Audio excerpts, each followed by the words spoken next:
Magluluto nga pala ako ng indomie ni Madam. Ang indomie ni Madam, lalagyan ko siya ng dakos, cheese, at saka lemon. Ayan, nagpapainit na ako ng tubig. Wait ko na siyang kumulo. Ayan, nilagyan ko siya ng isang kutsarang cheese. Ayan na ingredients ng pancit canton ni Madam para maiba naman.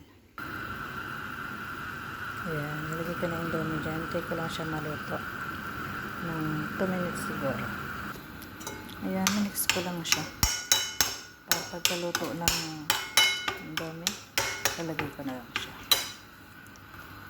Lalagyan ko din yan ng dakos. Ayan.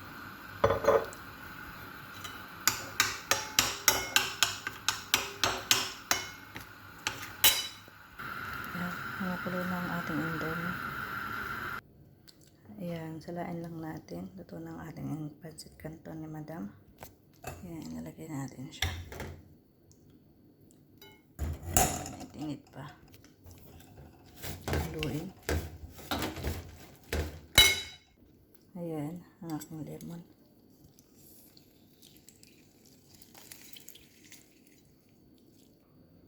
Yan ang ating finished product.